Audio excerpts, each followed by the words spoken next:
para quem oferecer o produto ou a oferta. Então, fala sobre posicionamento inserido dentro de um pensamento estratégico de marketing. Tá? Então, esse é o primeiro vídeo. E depois, eu também encaminhei um vídeo que eu gravei para as minhas aulas de introdução ao marketing, especificamente sobre posicionamento. Então, o início dele vai ficar meio estranho para vocês, porque eu vou estar falando com a turma, mas os slides que eu ia usar hoje são exatamente esses que vocês vão ver no vídeo. Tá? Então, são 2 vídeos que eu gostaria que vocês assistissem para compensar esse tempo que eu não vou conseguir reproduzir, mas depois dos vídeos eu vou estar aqui de novo disponível para dúvidas, para a gente conversar um pouquinho em função do que vem a partir da leitura de vocês. Da leitura não, do que vocês vão assistir e vão compreender. Tá? Então, eu queria pedir desculpas por essa mudança de última hora e dizer que depois a gente bate um papo sobre o que vai ser assistido, tá bom? Então, vamos de reproduzir o vídeo aí. Isso. Eu vou reproduzir o vídeo aqui. Então, quem tiver dúvidas, vai anotando, vai guardando para depois a gente poder conversar e fazer as perguntas para a Dani. Isso aí. Daí o Thiago me avisa assim que terminar, porque eu vou desconectar por enquanto. Tá bom? Certo. Tá bom, então. Até daqui a pouco. Até.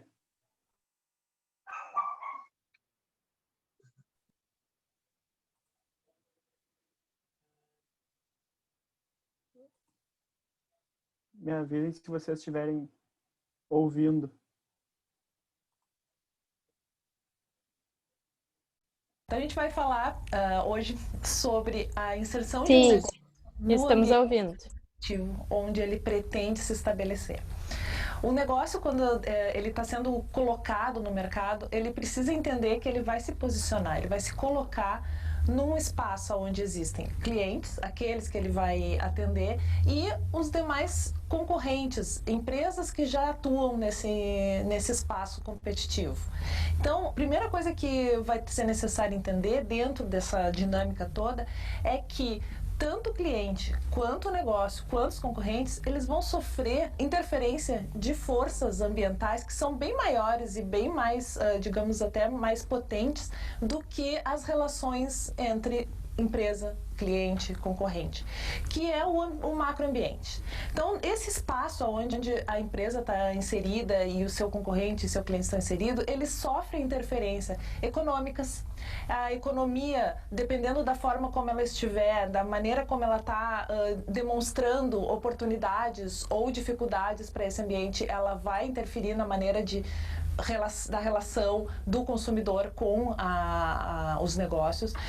O ambiente tecnológico, ele também vai fazer com que esse espaço ele seja mais facilitado ou menos facilitado nessa entrega dessa oferta.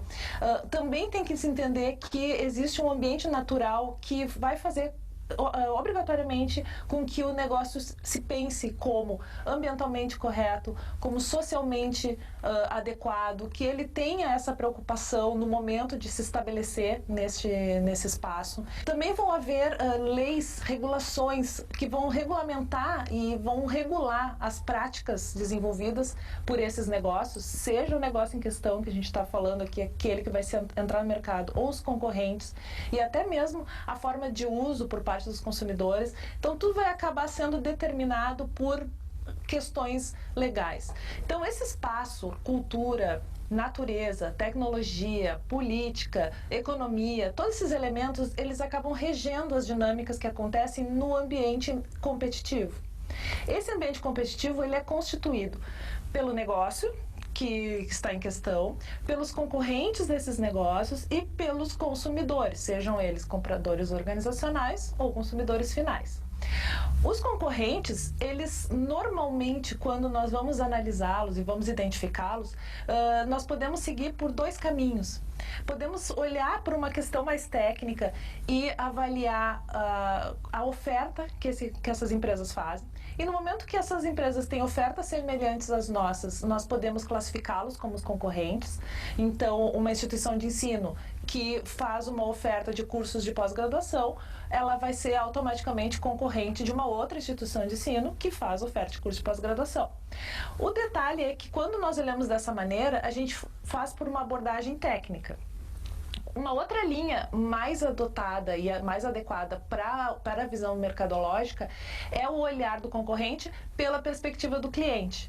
Ou seja, esse cliente é que determina que quem substitui adequadamente e diretamente a oferta que a gente está analisando.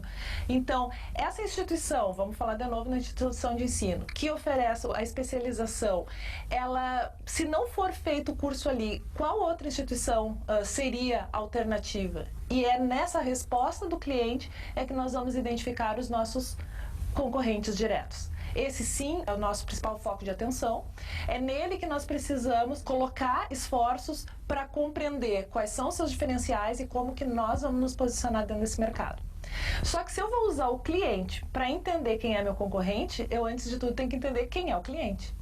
E esse cliente, ele vai ser identificado por um esforço de compreensão do segmento, né? Então eu olho para um mercado muito diferenciado, eu observo que esse mercado ele tem diferentes características de renda, de idade, de personalidades. Então eu tenho muitas características diferentes e eu tenho que conseguir reuni-los em grupos que sejam mais homogêneos. Então eu começo a reunir esses clientes por faixas etárias, por rendas salariais, por rendas familiares. Eu posso reunir também por estilo de vida, por personalidade. Então eu começo até mesmo por localização geográfica.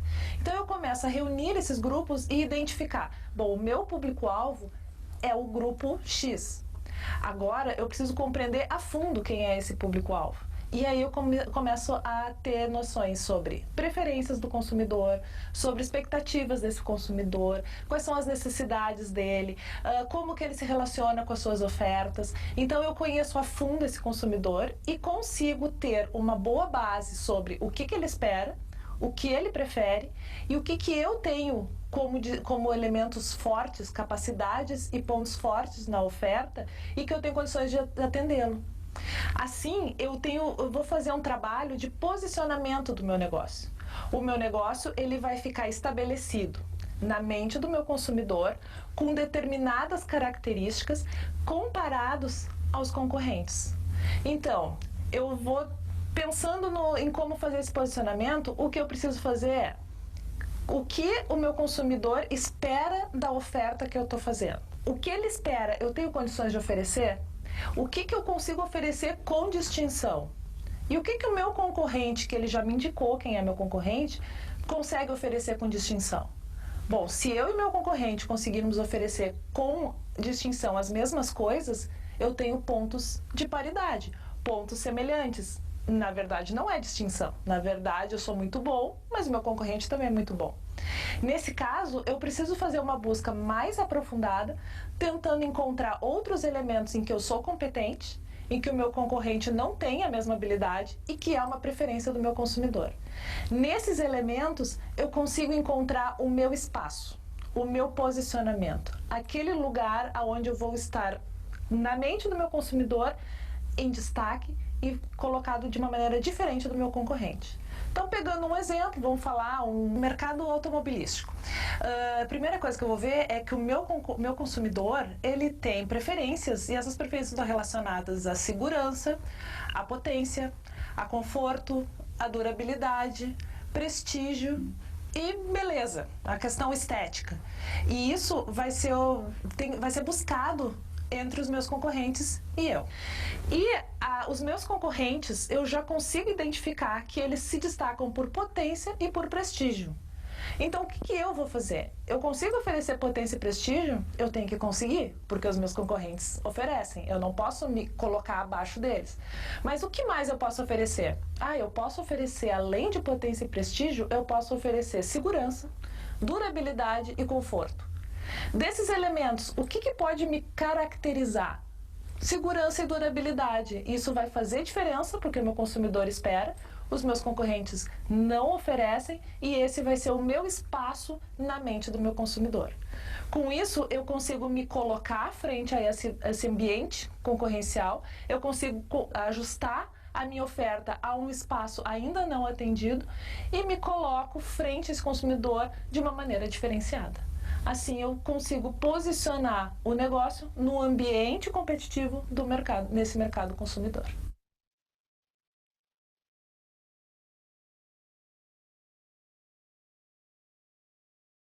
Vamos falar um pouquinho sobre posicionamento. A gente falou sobre segmentação na semana passada e agora a gente fala sobre a continuação desse processo. Bom, o que é posicionamento? É a ação de projetar o produto e a imagem da empresa para ocupar um lugar diferenciado na mente do público-alvo. Isso significa que o posicionamento ele não é o que a gente faz com o produto. Todas as decisões que nós tomamos e que vão ser sobre produto, sobre preço, sobre comunicação e distribuição, elas servem para a gente fazer algo, para a gente agir sobre a mente do cliente em perspectiva, porque no final das contas o que a gente está buscando é a construção de uma imagem desse produto ou dessa marca. Bom, como alguns exemplos de posicionamento que para nós fica bastante claro, por exemplo, o Zafari, né? A gente já sabe, quando a gente pensa no serviço do Zafari, quando a gente pensa na oferta do Zafari, a gente está falando sobre qualidade de atendimento, a gente está falando sobre fazer uma aquisição com conforto, uma aquisição com diferenciação e não encontrar o preço mais barato. Né? Então aqui o slogan do Zafari tem sido economizar é comprar bem, né? E aí vem todas as questões relacionadas ao bem, o bem quentinho, o bem fresquinho, o bem... são várias extensões que eles criam nos slogans, mas a ideia é lembrar que esse economizar não necessariamente significa pagar menos, mas sim fazer uma compra inteligente. Esse é o foco do Bourbon e do Zafari, esse é o foco da oferta e esse é o posicionamento. Eu quero um atendimento de maior qualidade, eu quero um supermercado com um layout mais agradável, com um desenho de loja mais interessante, eu vou para o Zafari. Se eu não me preocupo com isso e na verdade o que eu quero é pagar menos, então eu tenho outras possibilidades, como é o caso do Walmart, preço baixo todo dia. Agora sim está muito claro.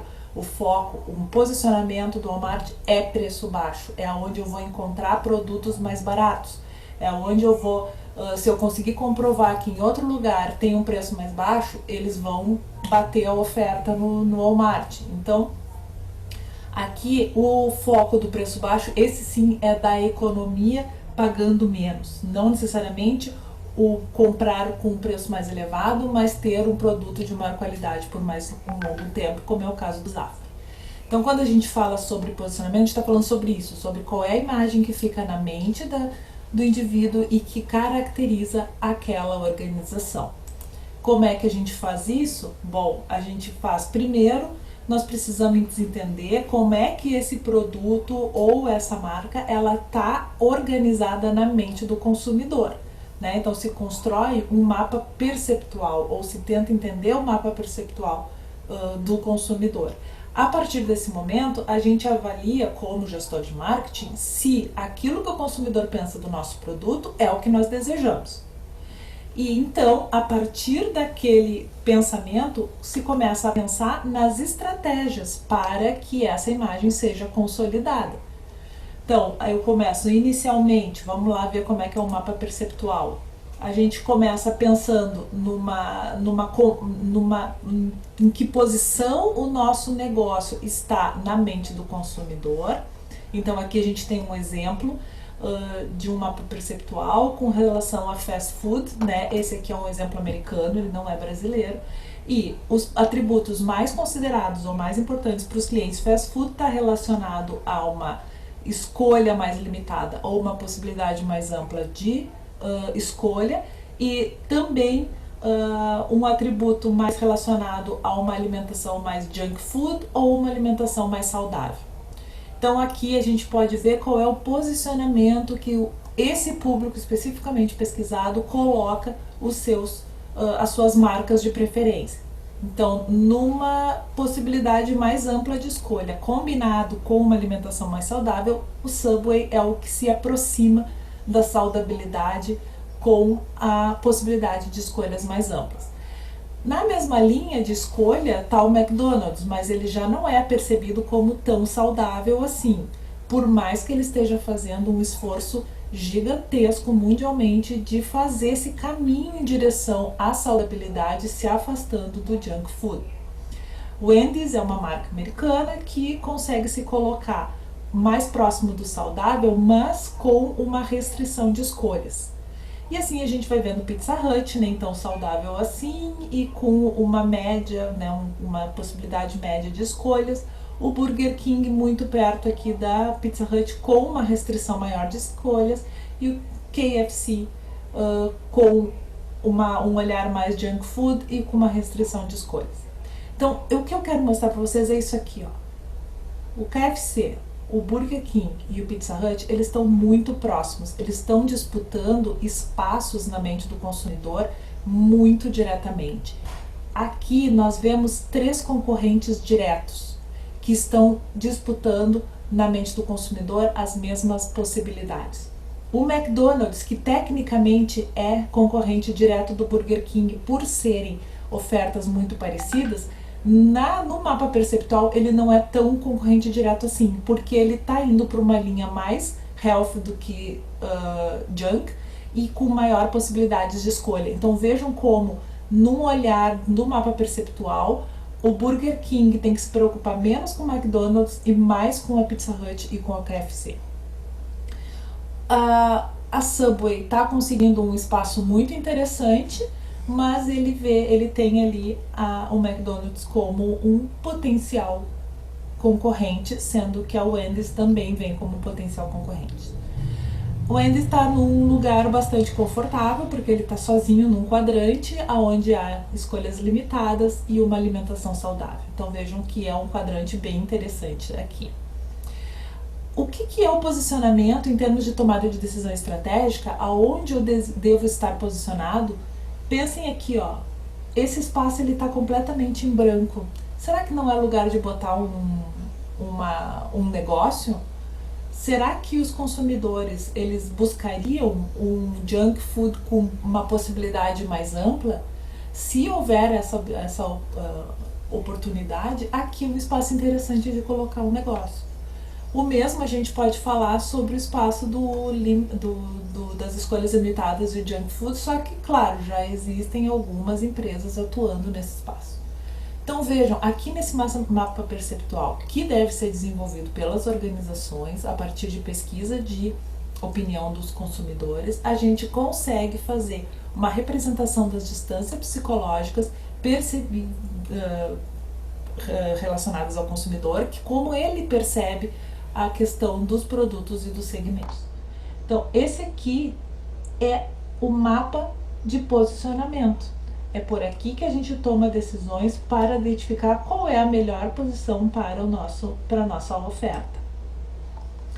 Um exemplo aqui de mapa de níveis de posicionamento é o Dove, por exemplo, que já conseguiu evoluir no seu posicionamento. Ele já fez algumas mudanças em termos de posicionamento estratégico, começando inicialmente como um foco em atributos. Quando o Dove foi lançado, ele era um sabonete hidratante e ele precisava trabalhar com essa questão do sabonete hidratante porque era uma novidade no mercado, ninguém conhecia sabonete hidratante, todo mundo conhecia o sabonete ou o hidratante, mas o sabonete hidratante era uma novidade. Então, os primeiros anos de campanha do Dove foram todos eles pautados pelo atributo, posicionado por atributo. O Dove é um sabonete hidratante que faz as duas atividades ao mesmo tempo. Feita essa compreensão do que era um sabonete hidratante, o Dove fez uma evolução e foi trabalhar com benefícios. E aí entraram com aquelas campanhas de teste, de avaliação de qual é o desempenho do sabonete, o quanto que o sabonete efetivamente hidrata. E aí vinha aqueles testes, faça um teste de lavar meio rosto com sabonete hidratante, com Dove, o outro metade do rosto com sabonete comum e fazer uma comparação sobre como a pele fica depois de uma semana. Então, ali eles começaram a fazer uma proposta sobre benefícios, que o Dove realmente gerava benefícios e hidratação. E por fim, depois disso estar determinado, estar estabelecido, o consumidor entendendo que ele realmente gera uma hidratação, o Dove acabou adotando por um posicionamento de valores e de uma postura mais social, uma postura mais próxima do público-alvo. E seu principal público-alvo são as mulheres, e eles entraram com a campanha da mulher normal, da beleza normal, da beleza comum, não a beleza de padrões estéticos. E hoje é com isso que eles trabalham até hoje, fazendo uma série de campanhas numa linha mais emocional, outras mais racionais, mas com esse foco. Eles não abandonaram a questão do ser um sabonete cremoso e hidratante, eles não abandonaram a questão dos benefícios, mas o foco hoje é nas questões de valor. Então o que a gente vê aqui?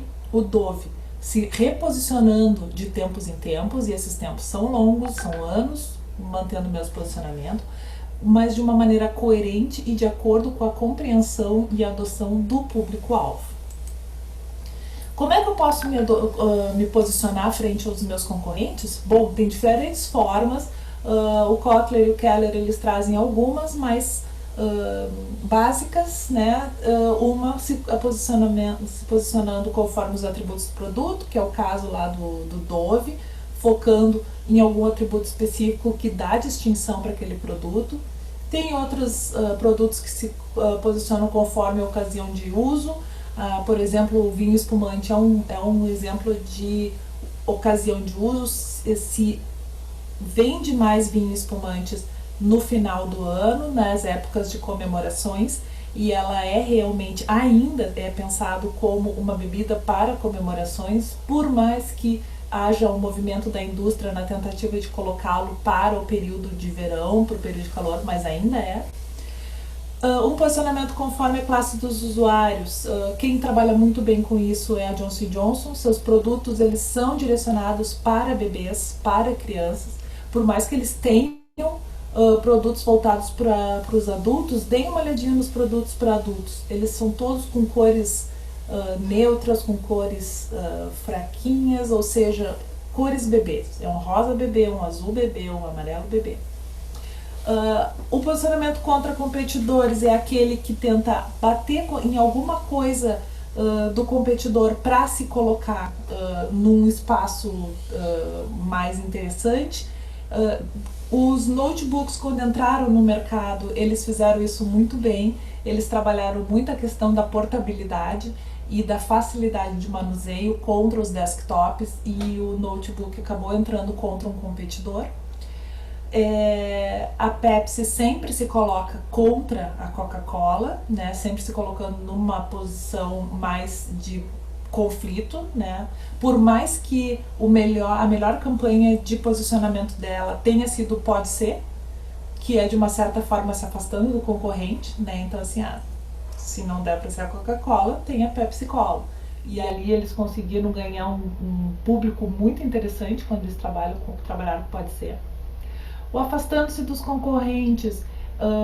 A Guaraná Antártica por muito tempo fez esse trabalho. Olha, eu não sou um refrigerante cola, eu sou um refrigerante natural. O Guaraná é plantado, o Guaraná vem da natureza, o Guaraná é um refrigerante mais saudável do que a Coca-Cola. E até tinha campanhas que eles diziam: pede para a Coca-Cola mostrar a plantação deles. E por último, por classe de produtos. E das classes de produtos a gente pode daria para trabalhar, por exemplo, com o Dove também, que ele se coloca como um sabonete hidratante. Isso seria uma classe de produto, mas eles acabaram pautados mais pelos atributos, que era o elemento mais importante para eles. Mas classe de produto, o Circo du Soleil se coloca como classe de produto. Ele não é um circo, mas também não é um teatro, é uma combinação, é um espetáculo diferente. Então é uma classe de produto que eles propõem. Então aqui a gente tem algumas estratégias que são interessantes, e aí a gente tem que falar um pouquinho sobre a evolução do posicionamento, né, que se chama reposicionamento. O que é reposicionamento? É o processo de criar uma nova imagem de um produto existente na mente do consumidor. O reposicionamento, ele é possível Só que ele fica muito difícil e caro quando a gente já tem um posicionamento prévio e é necessário fazer um ajuste desse posicionamento. Eu vou dar 2 exemplos de reposicionamento. Esse aqui da Starbucks, ele é um reposicionamento natural, ele vai simplesmente se adaptando à medida que a relação com o mercado ele vai acontecendo, ele vai mudando seu logotipo, ele vai mudando a sua forma de apresentação, e isso é um tipo de reposicionamento, mas é um reposicionamento natural. 2 exemplos de reposicionamento. Hoje, NET e Claro estão se juntando, né, já se juntaram há algum tempo. A NET, de certa forma, está saindo do mercado, a Claro está ocupando esse espaço e está sendo feito um processo de reposicionamento. A NET, se a gente pega o aplicativo da NET Residencial, ele já está sendo alterado para Claro, ele já está vindo com abordagens Claro em vez de abordagens NET. Essa é uma forma de reposicionamento. Esse reposicionamento ele exige investimento, porque é uma mudança de marca significativa. Some a marca NET, surge no espaço a marca Claro. Um outro tipo de reposicionamento, que é o mais caro que a gente vai encontrar, é quando se entra com uma imagem inadequada. Para vocês terem uma ideia, o Bourbon, quando foi lançado lá na década de 90, ele tinha como proposta ser um hipermercado de preço, com oferta de preço. No dia do lançamento do Bourbon, o público-alvo que estava lá para fazer aquisição de produtos era um público-alvo que buscava baixo preço e que estava acostumado a lidar com ofertas como macro atacado, como o Carrefour, como restaurantes não, né, gente? Supermercados que ofereciam um preço baixo, que normalmente eles são desenhadinhos para preço baixo. É uma caixinha de sapato, cheia de prateleiras, sem muita decoração, e que ali diz, ó, aqui tem preço baixo. Só que o Bourbon Assis Brasil, aquele Assis Brasil Sertório, quando ele foi lançado, ele tinha design, ele tinha estética, ele era todo pensado em termos de apresentação, como é o pensamento Zafra. E aí, as pessoas que chegavam lá não chegavam nem a entrar na loja, porque toda aquela aparência impedia de acreditar que ali tinha preço baixo. Só que a comunicação que era feita era de preço baixo. Então, o público do preço baixo não entrava por não acreditar que ele tinha preço baixo, pela apresentação da loja. O público Zafra não ia lá porque a comunicação chamava para o preço baixo. E o Bourbon, por algum tempo, ficou sem público em função dessa contradição entre o que era oferecido e o que realmente era entregue ali em termos de visual. O que eles tiveram que fazer? Reposicionar e convencer o público Zafra de que ali tinha atendimento Zafra. E aí então a primeira ação que eles fizeram foi juntar a marca Zafra e a marca Bourbon, e a partir disso começar a fazer um trabalho de reposicionamento para que o público Zafra entendesse que podia ir no Bourbon para ter um atendimento de acordo com o que ele esperava. Então, esse trabalho de reposicionamento é um trabalho que exige investimento de comunicação, investimento de reforço, de confirmação de informação e de reorganização de um pensamento prévio.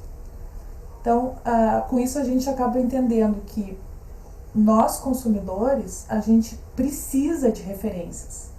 E a gente faz referências baseados naquilo que a gente já conhece, ou seja, concorrentes. No momento em que algo da oferta ela fica em desacordo com as nossas referências, a gente posiciona esse produto de uma maneira diferente daquela que está desejada pelo produto. Mais um ponto que eu acho bem importante eu reforçar aqui: independente da ação da empresa, o indivíduo, o consumidor, ele posiciona todas as marcas. Se a empresa não fizer esforço de posicionamento, vai ficar um posicionamento ao Deus dará. Cada indivíduo vai construir a imagem que bem entender.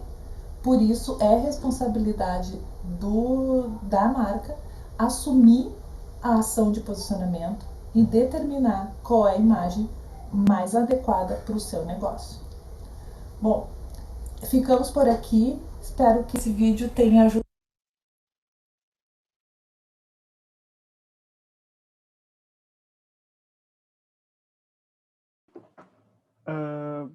Bom, como a gente já tinha falado no início, a gente ia passar os vídeos e agora a Dani vai entrar de novo para que possam ser feitas perguntas e ela conversar um pouco mais. Então, para a gente se organizar, quem tiver pergunta, vamos botando um pontinho no chat para quando ela chegar, a gente está seguindo uma ordem e ser mais organizado e otimizado o tempo dela também.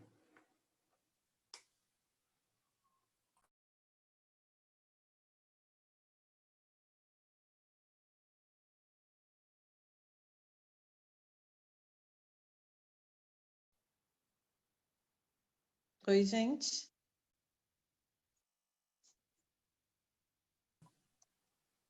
Oi, Dani, tudo bem? Tudo? Bom, eu tenho duas perguntas que surgiram aqui, que me mandaram no chat, então vou fazer. A primeira é, Vamos lá. quando sabemos o momento de estar fazendo reposicionamento, principalmente no nosso movimento, com EJs, assim, quando a gente sabe que é o momento certo para estar fazendo? A gente tem que estar sempre acompanhando, né? Então, esse processo de posicionamento, ele tem que vir... o posicionamento não é uma coisa que a gente faça num momento específico, né? A gente, desde o início da abertura de um negócio, as relações com os consumidores, elas já definem, já começam a definir o posicionamento. Então, à medida que a gente vai avançando e conversando e conhecendo esses consumidores, a gente vai verificando se a imagem que está sendo construída, ela está sendo adequada com o esperado. Então, não é uma questão assim de quando fazer, e sim de monitoramento para ajustes necessários ou para repensar o posicionamento quando ele acaba sendo mais a diferença for muito grande entre o que foi criado e o que era esperado. Uhum. Entendi. Uma outra pergunta que surgiu também é que se é possível duas empresas com posicionamentos diferentes se fundirem sem que haja nenhum problema maior, assim. É possível, é possível. Provavelmente, e isso acontece muito, quando tem essas diferenças muito grandes, o que acontece é que as próprias marcas, elas optam por fazer um processo mais gradual e, aos poucos, irem se unindo até construir um único posicionamento. Um exemplo disso, até não lembro se não foi essa que eu coloquei lá no vídeo, da Claro e da NET. A Claro, ela já, há algum tempo, ela já é a proprietária da NET. E só agora a gente começa a ver que todo o contato que a gente tem com a Claro, com a NET, ela tá, quando a gente pega o aplicativo da NET, se transforma em Claro. Quando a gente liga, falam Claro. Então, aos poucos, eles estão fazendo essa aproximação de marcas para daqui a um tempo ficar prevalecendo só Claro, não prevalecer NET. E isso é uma mudança gradual que vai acontecendo para que as duas ofertas elas fiquem com o mesmo posicionamento. Entendi. E também uma outra pergunta que surgiu aqui é que quando uma empresa entra em outro mercado que não é o de origem dela, ela tem que revisar o posicionamento dela. Como exemplo, a Red Bull, que é empresa de energética, agora está entrando em diversos times de futebol. Só o início da pergunta que eu perdi. Se quando uma empresa entra em outro mercado, assim, totalmente diferente do de origem, se ela tem que revisar esse posicionamento dela. Não precisa. É que assim, quando ela entra num outro mercado, não quer dizer que o outro mercado já não conheça ela. Então, o posicionamento, ele não é algo só para consumidores. O posicionamento é algo para toda a comunidade que interage com a marca de alguma forma. Se constrói a mesma imagem. Então, nesse sentido, o que é necessário é escolher novos mercados que estejam alinhados ao posicionamento, ou esse posicionamento, ao abrir esses novos mercados, ter a consciência de que é possível fazer um posicionamento, pequenas mudanças no posicionamento que não afetem os mercados já consolidados e que sejam relevantes para o novo mercado. Gente, eu vou só desligar aqui um pouquinho, porque todo mundo resolveu vir aqui para o lugar onde eu estou. Tá uma barulheira sem fim. Então, só um minutinho. Certo, tudo bem. A gente dá uma esperada. Enquanto isso, se quiserem pensar em outras perguntas também, para fazer para a Dani, tomem esse tempinho aí para quando ela voltar já terem mais perguntas. Tá, tô aqui. Vamos ver se eu mandei todo mundo lá para dentro. Uma outra pergunta também que surgiu é quais ferramentas a gente pode utilizar para estar mensurando se o nosso posicionamento realmente funciona e se ele está fazendo a diferença? Pesquisa. É levantamento de dados, tá? Não vamos dizer pesquisa, porque parece logo que é aquela pesquisa quantitativa gigante. Mas é monitoramento de imagem. Quando a gente está falando sobre grandes marcas, é possível monitorar a imagem até por Big Data, né? Fazer análise de percepção em redes sociais, coisas nesse sentido, né? Então, as grandes marcas já podem trabalhar dessa forma. Quando a gente está falando de empresas menores, a gente pode falar tanto sobre pesquisas quantitativas quanto sobre pesquisas qualitativas. Entrevista em profundidade, por exemplo, é bastante usado para fazer identificação de posicionamento. Normalmente, quando se faz o uso de pesquisas qualitativas, se faz junto o uso de algumas técnicas qualitativas que ajudam a essa compreensão. Técnicas projetivas, por exemplo, trabalhar com elementos que têm significado para as pessoas que estão respondendo, para que a gente consiga entender exatamente o que elas querem dizer quando reproduzem ou quando falam sobre como percebem a marca.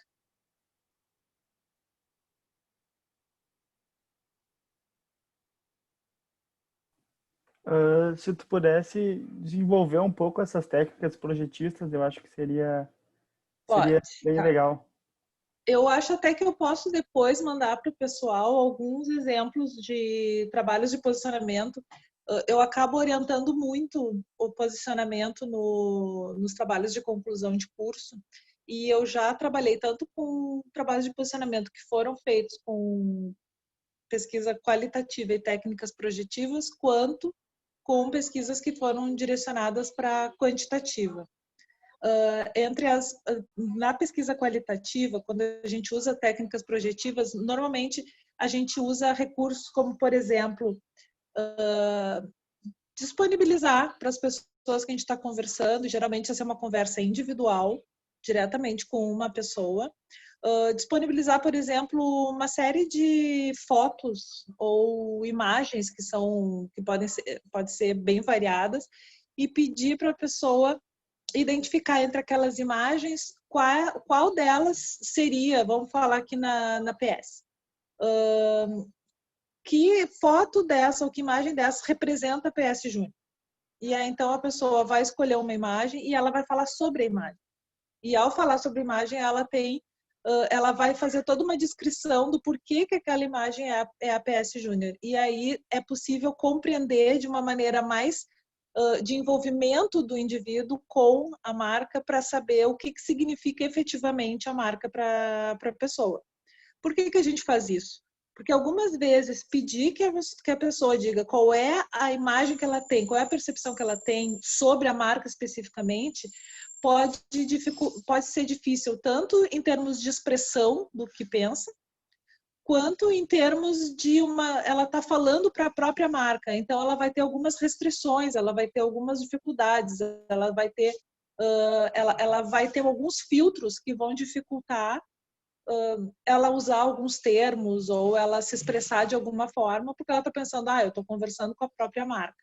Então, nesse sentido, as técnicas projetivas ajudam bastante a isso. Uhum, entendi.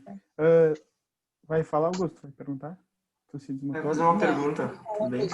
Diga. Eu queria perguntar um pouquinho, assim, então, aplicado à nossa realidade, assim, de empresa júnior, que, claro, empresas menores, né? A gente tem diferentes clientes, como os professores, os próprios alunos, né? Que podem virar membros, né?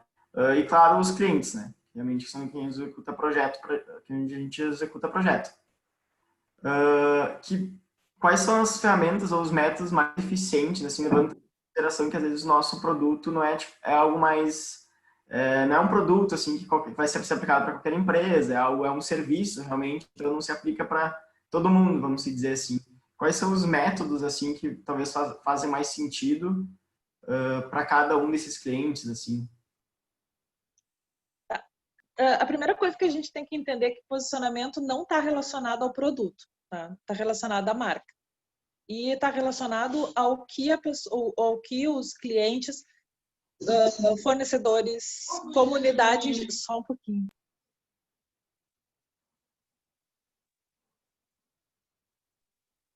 Tá, então desculpa.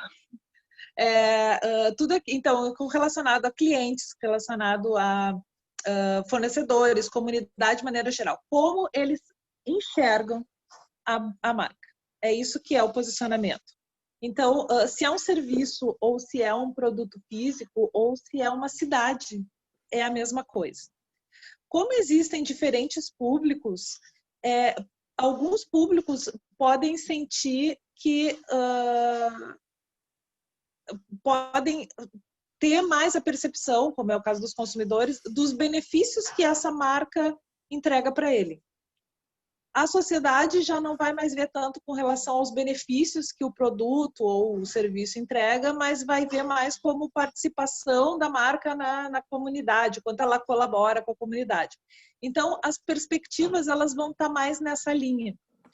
Mas todos vão ter uma percepção muito parecida com relação à marca, porque são os elementos que ficam mais fortes em todo o processo de comunicação. Porque o posicionamento, ele normalmente, ele serve para consolidação, né, de elementos que fazem parte da marca. Então, quando a gente pega ali o slogan, por exemplo, que vem junto com as marcas, aquele slogan é o posicionamento. É o que quer se manter, é o que quer se usar, é o que quer se reforçar. Então, usar slogan é uma ferramenta de posicionamento que ajuda a trabalhar o reforço independente do público que a gente está falando. Tem muitas marcas que, inclusive, agregam o slogan ao logo e ele está sempre junto. Não são dois elementos em separado, eles são juntos mesmos, né?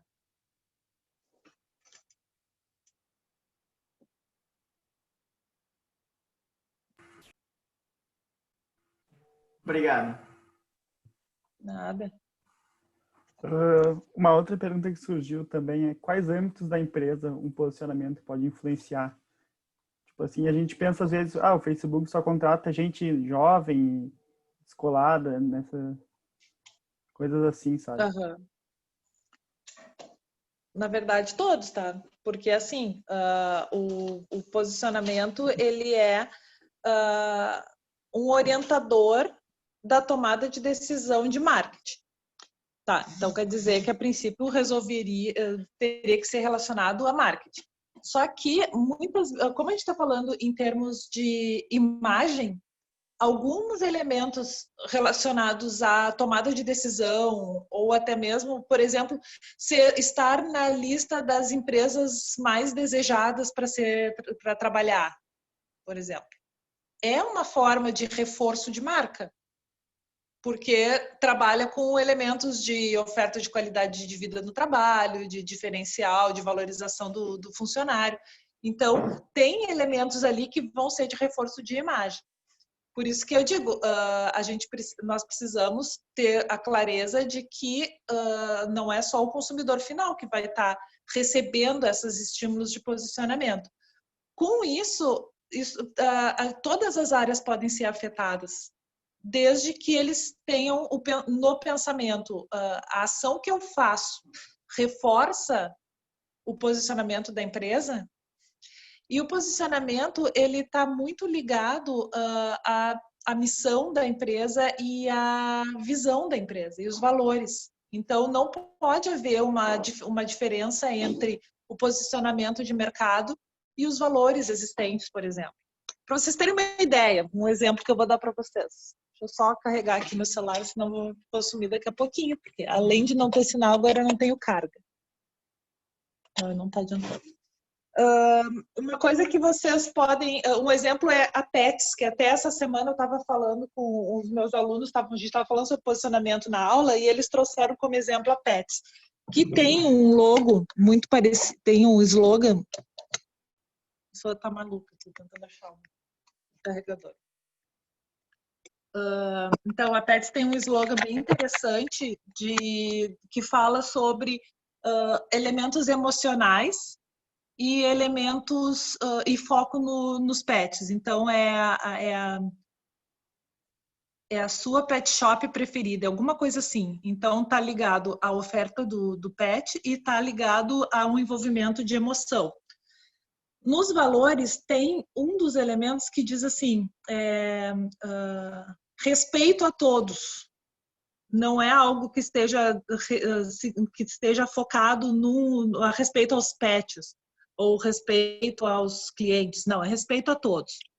E aí, eu estava comentando com o pessoal que eu fui no início lá em março, abril, ali no início da pandemia, antes de começar os protocolos de saúde, eu tive na Pets para comprar ração para minha cachorrinha e me chamou a atenção que que o comércio de uma maneira geral estava usando máscaras e quando eu entrei lá eles não usavam máscara e eu perguntei para eles por que eles não usavam máscara e aí um dos moços me falou, um dos atendentes, que as máscaras já estavam compradas e já estavam lá na gerência, mas a gestão, a administração tinha decidido que eles só disponibilizariam as máscaras no momento em que virasse lei. Então, eles já estavam com a aquisição, eles já estavam prontos para atender, mas eles só fariam isso pela lei. Então, acabou o respeito aos outros nesse momento, né? Tá, respeito às leis, mas ao outro, eles não tinham uma preocupação com o bem-estar ou a saúde do funcionário que está ali um dia inteiro atendendo pessoas de uma maneira geral, sem obrigação de usar máscara, as pessoas também, e eles não tinham como se proteger. Então, isso é uma decisão que não é de marketing, é uma decisão de gestão de pessoas e é uma decisão que afeta a percepção do consumidor em relação à tomada de decisão. Então, não há uma coerência entre uma decisão de gestão de pessoas e um posicionamento de mercado. Dá para entender essa relação? Deu sim. Uma outra pergunta também é, quando uma marca carrega uma bandeira, seja bandeira feminista, bandeira antirracista, se elas devem se preocupar com o posicionamento e se sim, de que maneira fazer isso? Tá, uma marca só vai adotar uma bandeira se ela for relevante para o seu público-alvo. Tá? O que pode acontecer? Eu vou entrar com ações de responsabilidade social e, nesse sentido, eu vou entrar com foco de pessoas carentes, ou eu vou entrar com foco na valorização da mulher, então, no empoderamento feminino. Então, vou fazer essas escolhas. Isso vai estar relacionado a algum dos públicos de envolvimento. Provavelmente, o mais provável, digamos assim, é o público-alvo, o consumidor, que vai demonstrar apreço ou interesse naquele tema. Então, acaba sendo... Cobase, por exemplo, eu estou super dentro dos pets porque é um dos focos da disciplina de introdução ao marketing. Eles fazem o recolhimento de tampinhas para entregar para uma ONG, o Anjos de Patas. Então, eles fazem uma ação para atender a um segmento ou uma ação social que tem relevância para os clientes. E assim, vários outros também fazem esse processo. Então, adotar bandeiras faz sentido, desde que o posicionamento leve para aquele caminho, ou que o público-alvo demonstre que existe interesse naquele tema. Então, ações sociais sempre são bem-vindas. Isso está muito relacionado a marketing social, né? Então, é usar as ações sociais como elementos de valorização de marca. Sim, entendi essa parte. Mas e aí, em questões de marcas que cresceram, que surgiram a partir dessas bandeiras levantadas? Que elas nunca vão assim, sair dessa bandeira, vão ficar... A ideia é sempre estar junto com essa bandeira. Como é que elas fazem essa parte?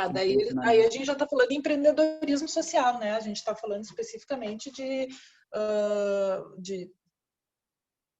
vamos, sei lá, Natura, que está sempre com a bandeira da sustentabilidade, né? Esse é o posicionamento dela. O posicionamento dela tá nesse foco. Então, já é a bandeira é o próprio posicionamento.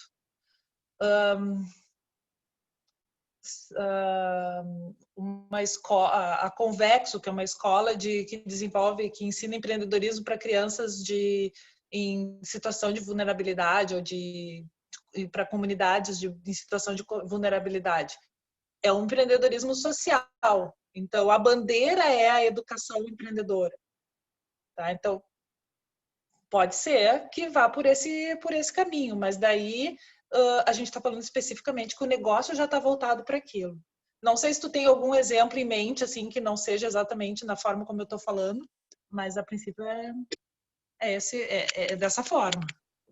Eu tenho um exemplo, a gente fez até um projeto na PS, no nosso trainee, de uma empresa de roupas que o foco sempre, desde o início, foi voltar a causas sociais, a feminismo, a diversas causas também, a violência doméstica, e era nessa ideia que eu tive a pergunta.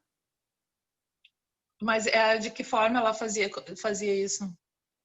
Ela vendia camisetas, então as estampas normalmente tinham alguma coisa escrita que levavam essas ideias. Então esse é o posicionamento dela. A mensagem a ser passada é uma mensagem social. Então esse é o próprio posicionamento. Espera-se que eles sempre se mantenham com abordagens dessa maneira. Né? Não dá para esperar, não se deve esperar camisetas com mensagens engraçadas, com memes, com coisas assim. Não é o foco. Então, isso já é o próprio posicionamento. Entendi. Eu não sei se alguém mais tem alguma pergunta para fazer. Não sei. Se alguém quer falar, se desmutar, pode se desmutar. Eu fiquei com uma dúvida. Opa. A minha internet tá um pouco ruim, então se travar, me avisem. Mas no início a Dani estava comentando, né, que posicionamento fala muito sobre a marca e não sobre o produto em si. Mas nesse último exemplo que a gente estava falando, o posicionamento ele está diretamente atrelado também ao produto, né? Então, por exemplo, todas as causas sociais que a empresa acaba disseminando de alguma forma e faz parte do posicionamento dela também estão nos produtos. E eu queria entender um pouco como que tu vê essa relação, assim, como que isso pode de alguma forma afetar ou não o posicionamento direto ou indiretamente. Na verdade, o posicionamento é que definiu o produto. Então, para que, na mente dos consumidores, ficasse evidente que aquela marca é uma marca... tem um nome para isso. Ela é uma marca...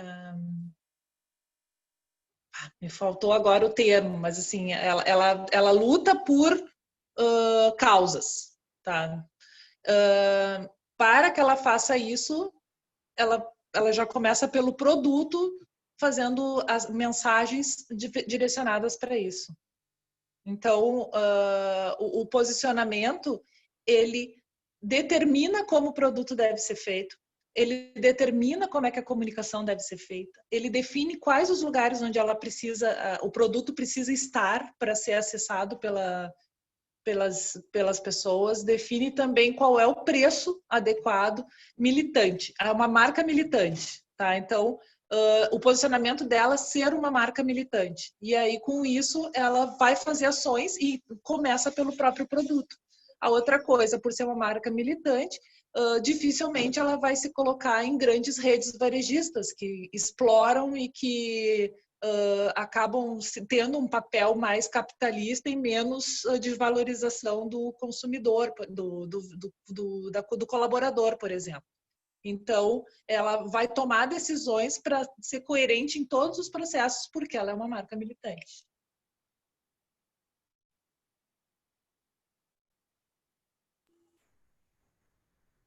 A Eduardo entendeu. Um pouco, assim, tu deu o exemplo do slogan, assim, acho que é uma coisa que até a própria EPE poderia usar mais, assim. Teria alguns outros exemplos, assim, de ferramentas que a gente possa utilizar, que possam deixar mais exposto o nosso posicionamento? Comunicação, de uma maneira geral, é uma forma de fazer a disseminação do posicionamento, mas a comunicação isoladamente, se não houver a confirmação nos outros P's de marketing, ela fica perdida e ela vira uma propaganda enganosa, uma comunicação enganosa. Então, a comunicação ela pode ser a porta de entrada para trabalhar na mente do consumidor o posicionamento, mas o posicionamento ele precisa estar evidente no preço, na comunicação, na distribuição e no produto. Todas as ações elas são norteadas pelo posicionamento. Quando tu abrange todos esses processos, a forma de atender o raciocínio e a linguagem como a gente está falando de serviços, do prestador de serviço, tem que estar alinhado com esse posicionamento. Então, todos os processos vão ter que reforçar aquilo que o posicionamento está desejado e que a comunicação disse que era assim. A gente está agora com... Semana passada teve o lançamento do novo posicionamento da Peugeot, que é Unboring the Future. Vocês viram? Alguém viu uma propaganda que está passando já em YouTube, TV, tudo. É fazer o futuro mais divertido, não ser tão quadrado, tão chato, né? Então, com isso, eles lançando esse slogan, eles lançaram no Brasil o novo modelo do 208, com um design já bastante diferente, com um modelo latino-americano, que é desfeito na Argentina, e um modelo europeu que está chegando aqui, que ele é 100% elétrico. Então, eles entraram com o slogan, eles estão vindo com uma série de ações de comunicação, mostrando assim como é que as crianças imaginariam o futuro, um carro do futuro. E aí, então, no passado, falando coisas que aquele carro tem. Então, a criatividade da criança é uma criatividade, ou dos jovens, né, adolescentes, é uma criatividade mais divertida, digamos assim, e então é nesse foco. Então, o modelo atendendo a essas criatividades infantis e unboring the future.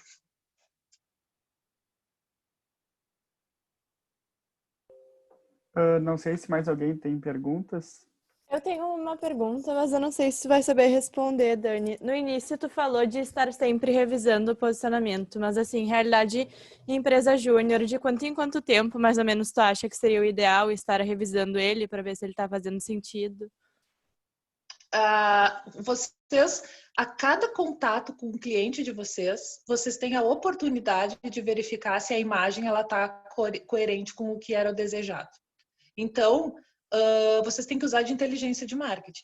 Não é uma questão de simplesmente de tempo em tempo, agora está na hora de rever. Claro que dá para fazer esse processo mais formal, mas uma prestação de serviço tem um potencial gigantesco para fazer um monitoramento constante de posicionamento. A cada um verificar qual é a imagem que está na mente deles, o que eles estão entendendo da empresa júnior e como que ela encaixa a empresa júnior que está em contato com as demais e com outros serviços e aí ir monitorando o posicionamento. Quando nesses contatos começa a se perceber que tem algumas coisas que não estão fazendo sentido, aí tu faz uma opção por um levantamento mais formal, focado na identificação de posicionamento. E se houver a percepção de que está precisando de mudanças, trabalhar reposicionamento. Então, inteligência de marketing, o tempo todo, é inteligência de mercado, né? O tempo todo levantando informações e monitorando o posicionamento.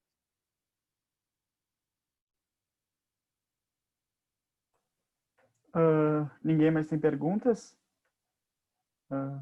Acho que a gente já conseguiu bastante coisa, já perguntamos bastante. Então, te agradecer, Dani, mesmo estando sem internet, mesmo conseguiu vir aqui nos ajudar bastante, se dispôs. Te agradecer mesmo, foi muito bom o momento. Tá. Eu peço desculpas por toda a confusão, né? Porque foi internet, agora no final carregador, e a família que resolveu que tinha que me catar de qualquer jeito na casa onde eu tô, tem alguém falando alto do lado. Então, eu peço desculpas pela confusão. Também só para lembrar quem é das EJs, que a gente vai mandar o forms de satisfação, pedir para todo mundo responder para estar nos ajudando nesse processo. Mas eu acho que era isso, então. Agradecer novamente. O forms a Ana Júlia mandou ali. E era isso. Tá bom, então. Eu fico à disposição para quem quiser ter mais dúvidas, tirar algumas, ou conversar mais um pouco, é só me mandar uma mensagem. Muito obrigado, Beleza. então. Tchau, gente. Tchau. Tchau, pessoal. Muito Tchau, obrigada. tchau. Boa noite e continuem acompanhando o Insta do Capacita, que estamos sempre lançando novas informações.